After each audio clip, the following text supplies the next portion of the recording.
Tell me if you have any favorite photos from the collection. Oh, wow. I mean, I have a lot of favorites from the collection. It really is an incredible set of photographs. Of course, the street views are absolutely stunning. You really do get a sense for how Winnipeg has changed over the years. You get to see different buildings in those shots that have been part of Winnipeg's past. But, personally, some of my favorite photos are the transit ads, promotions, and decorations. Like, I find them fascinating, not just for the art and design on the vehicles, but because they capture some of Winnipeg's cultural moments. Like, there's the buses all decorated for the visit of the giant pandas in the late 80s, which was a big Winnipeg moment. And there's also quintessential Winnipeg traditions, bus decorated for whiteout parties or Blue Bomber Pride. And for me, these really capture not just the built environment, but some of the spirit behind Winnipeg. It's just a fascinating collection. I understand the oldest images go back to 1882. I was just looking at one that appeared to be a cart. It said Maine and Kennedy on it. I also love that you can recognize the street names. But then it looked like it almost had sled feet on it to go over the snow. So just super interesting.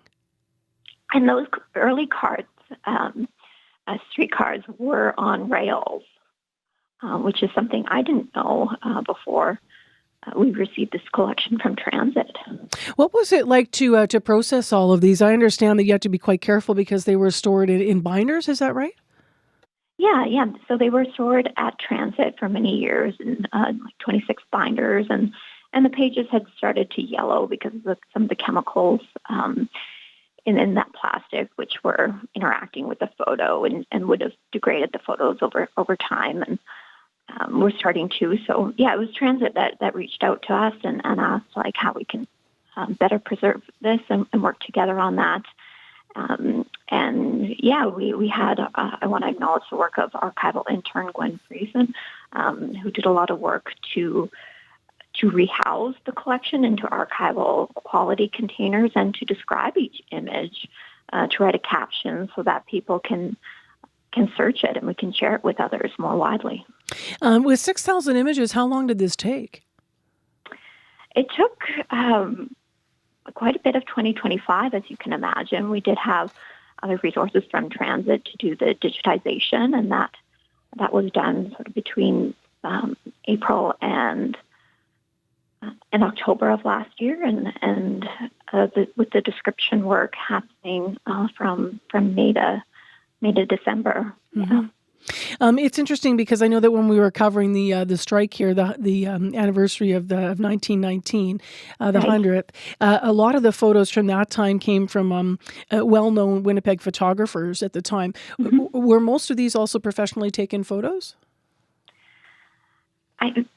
Yeah, we do have. I think the photo you're thinking of, maybe the iconic photo by L.B. Foote, where the streetcar is being tipped over. Yeah, there were a whole series when we were doing our archival work for that. Yeah. Yeah, I think Transit is clearly there for those. But were most of these though in the collection taken also by a professional photographer, or did some of these come from personal collections? Where did these come from?